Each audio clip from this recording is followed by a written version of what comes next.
네, 이번 고위급 회담 북측의 수석 대표였죠. 황병서 인민군 총정치국장이 어제 조선중앙TV에 나와서 회담 결과를 설명했는데요. 이 자리에서 남측이 근거 없는 사건을 만들고 일방적으로 판단한 뒤 행동을 해서 남북 간의 긴장을 고조시켰다면서 아전 인수격으로 해석을 하면서 이번 회담을 통해서 남측이 교훈을 얻었을 것이라고 주장했습니다. 합의문이 발표된 지 얼마 되지 않은 상황에서 북한의 지뢰 도발을 전면 부인한 걸까요? 자, 북한 황병서 총정치국장의 발언을 먼저 듣고 이야기를 나누도록 하겠습니다. 근거 없는 사건을 만들어가지고 일방적으로 벌어지는 사태들을 일방적으로 판단하고 일방적인 행동으로 상대 측을 좌우하는 행동을 벌이는 경우 정세만 긴장시키고. 네, 김 교수님. 네. 이 황병서 총정치국장이 합의문 발표된 지 뭐 반나절도 채 되자마자 이제 조선중앙TV에 나와서 이렇게 발언을 했는데 어떻게 보면 간접적으로 뭐 합의한 내용과는 좀 다른 얘기를 했어요. 두 가지 차원에서 말씀드릴게요. 우선요, 황병서의 발언이 이 발언도 있었지만 그 앞에 발언은 뭐냐면 남북한 간의 대화의 기틀이 마련됐다. 그 얘기를 하면서 이 뒷부분을 얘기한 거거든요. 그래서 이렇게 얘기하리라고 하는 것은 아마 대한민국 사람들 대부분이 아마 예측을 하고 있었을 거고요. 단지 이 뒷부분처럼 사실상 일방적으로 한국이 일을 벌여가지고 이번에 교훈을 얻었을 것이다. 이렇게 얘기한 것은 제가 볼 때는 굉장히 약한 부분이라는 생각이 들어요. 왜 그러냐면 약하다는 게 어떤 의미죠? 좀 전에 우리 황병서가 얘기하는 걸 쭉 들었잖아요. 들었는데 금방 듣고서 저게 무슨 말인지 이해가 가요.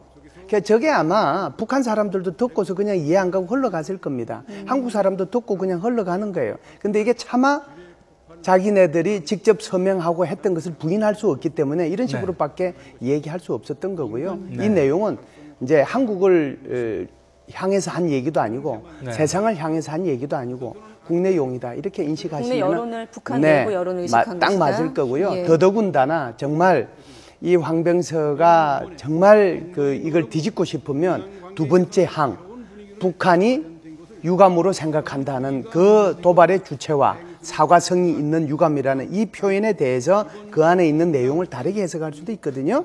이 내용 가지고 집요하게 파고들어서 얘기했을 텐데 이 부분을 얘기 안 하고 북한 사람이 들어도 애매하고 무슨 말인지 모르고 한국 사람이 들어도 저게 무슨 말을 하려고 하는 건지 모를 정도로 그렇게 해서 대북 국내용으로 사용한 그런 표현이다. 이렇게 보시면 이 부분은 어떻습니까? 저는 이렇게 보는데요.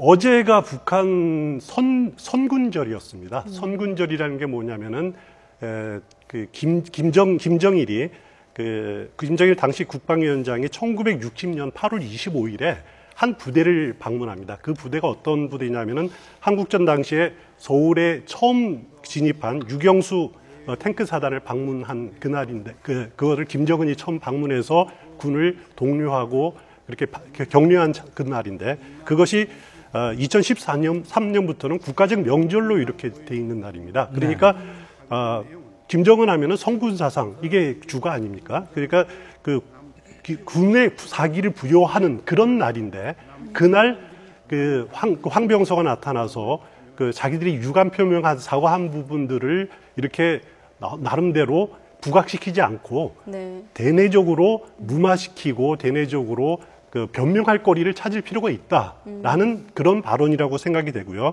그래서 황병서 말 들어보면은 이번 합의는 뭐 어떻고 저쩌고 하다가 우리 군대와 인민의 투쟁 결과다. 이렇게 군대를 앞세우는 발언을 합니다. 그래서 어제는 물론 황병서가 회담 대표이기도 했지만은 군의 책임자로서 군을 그렇게 위무하고 그런 자리에 있는 위치이기 때문에 그런 날에 그런 발언을 했다라고 생각이 됩니다. 공동 합의문이 어제 나오고 우리 언론들도 이제 보도를 하고 또 우리 민족끼리 북한 선전 매체에서도 보도가 나가지 않았습니까? 몇 글자 표현이 다르긴 했습니다만은 비슷하게 해석을 내리고 있어요. 어떻게 보세요? 의미가 있다고 보십니까?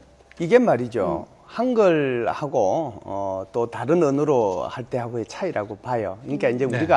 우리 한국 정부가 다른 나라하고 할 때는 그게 영어로 나오잖아요. 예. 영어로 나오면 이게 해석을 가지고 자기한테 유리하게 해석하면 끝나거든요.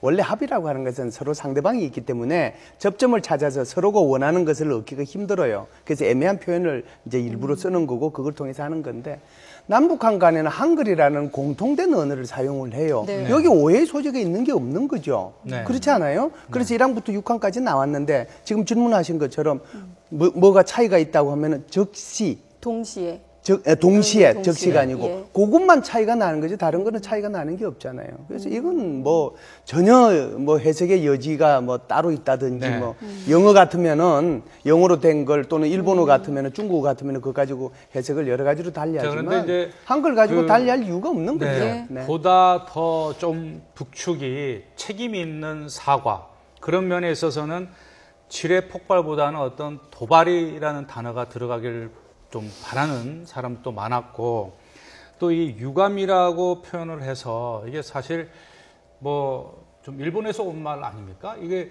그래서 뭔가 또 이 도발을 재발 방지하는 안전 장치를 마련했다라는 그 해석을 놓고도 좀 의견이 엇갈리고 있지 않습니까? 제가 추 의원은 어떻게 좀 먼저 우리 김 네, 교수님 제가 그 말씀해 부분 주시죠. 조금 말씀을 드릴게요. 네. 이번 회담 같은 경우에는요, 굉장히 큰 중요한 공동합의문이 나왔다라고 봐요. 사실상요, 우리 남북한 70년 동안에 이렇게 분단되어 있는 동안에요, 북한이 수천 건의 사실상 도발 행위를 했잖아요. 네. 그 중에 이제 예를 들어서 유감을 표명하거나 좀 잘못했다고 시인하는 정도가 한 4건 정도 될 겁니다. 네. 그것도 이제 한국한테. 이번이 5번째 유감 예, 표명이라고 그것도 이제 한국한테 직접 한 것도 아니고요. 네. 직접 한 것도 있지만 또는 막연하게. 예, 막연하게 또는 간접 합법을 통해서 이렇게 했는데요.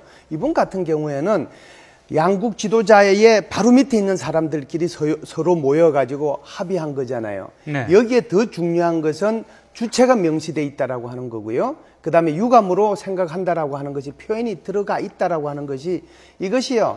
앞으로 이제 남북한 간에 엄청난 그 효과를 발휘할 겁니다. 그래서 이것이 문수화돼 가지고 서명됐다라고 하는 것이 굉장히 중요한 건데요. 그럼에도 불구하고 지금 말씀하신 것처럼 야, 뭐 미안하다, 사과하다 이런 말이 왜 안 들어갔느냐. 이제 그거 가지고 좀 섭섭해 하실 텐데요. 시청하시는 분들께서도 좀 이해해 주시면 좋을 것이요. 국가와 국가 사이에는 그러니까 이게 영어로 써서 좀 죄송합니다. apologize 또는 apology 이 표현, 사과한다는 표현은 절대로 없습니다. 이건 뭐 동서고금을 막론하고 전쟁을 통해 가지고 일방적으로 패했을 때 강화조약을 체결할 외에는 안 써요. 평상시에는. 그래서 통상 사과한다는 것을 영어로 표현을 하면은 리그레트라고 이런 표현을 쓰거든요. 그걸 우리말로 하면 유감이다라고 하는 거예요. 주체에 있는 사과를 받아내는 게 목적이었기 때문에 아마 그런 부분에 대한 해석은 좀 분분할 수 있을 것 같아요. 아니요. 그래서 예. 이것이 이제 좀 그 외교가에서는 어떻게 얘기를 하냐면 유감이라는 표현을 쓰는 것 자체를 사과로 받아들인다 하는 것이 대한민국의 외교가뿐만 아니라 전 세계적으로 통용이 돼 있다 이렇게 네. 보시면 되실 겁니다. 알겠습니다. 자, 그리고 어쨌든 이게 끝으로 대북 확성기 방송이 이제는 우리나라가 북한에 가질 수 있는 아주 유력한 무기가 된 셈 아니겠습니까? 그렇죠. 비정상적인 사태가 발생하면 언제든지 대북 확성기 방송을 하겠다. 이게 굉장히 그 위력이 있는 가장 큰 소득이 아닌가 싶어요. 그게 이제 바로 재발 방지가 그런 형태로 표현이 됐다라고 보시면 될 겁니다. 그래서 이 재발 방지의 의미가 바로 그런 식으로 표현이 됐기 때문에 앞으로 북한이 도발을 하려고 하면은 신중하게 고려하지 않으면은 바로 확성기 방송이 틀어진다는 것을 알고 있을 걸로 생각을 합니다. 예, 네. 요번 그걸 통해서 대북 확성기가 남과 북이 비대칭절적이다. 이건 북측이 가질 수 없는 우리의 가장 큰 무기일 수 있다. 우리 측이 갖고 있는 그렇죠. 비대칭 전력이 우리 측의 비대칭 전력이기 때문에 북한은 이 부분에 대해서 항상 밀릴 수밖에 없는 그런 큰 무기라는 것을 확인한 그런 협상이었습니다. 네. 네. 끝으로요, 간략하게. 이번 회담에서는 이제 고위급 접촉 관련해가지고 이제 북핵 문제라든지 오이사 조치 문제도 거론을 안 했습니다. 남북 정상회담 문제는 더더군다나 안 했는데 앞으로 이런 부분에 대해서는 어떻게 좀 가능성이 있을까요? 예, 남북한 간에 사실상 기존에 여러 번의 그 합의가 있었습니다. 중요한 것은 실행이죠. 중요한 것은 이행입니다. 그 합의문대로 이행하고 실행하느냐가 중요한 거예요. 그래서 이번에 공동 합의문이 나왔지만 북한이 얼마만큼 실행 의지를 가지고 하느냐에 따라서 오이사 조치 해제 문제도 나오고 그리고 남북 정상회담도 가능하리라고 봅니다. 네, 네, 알겠습니다. 이 고위급 접촉 회담과 관련했던 이 뒷얘기 그리고 앞으로의 전망 분석해봤습니다. 두 분 말씀 잘 들었습니다. 고맙습니다.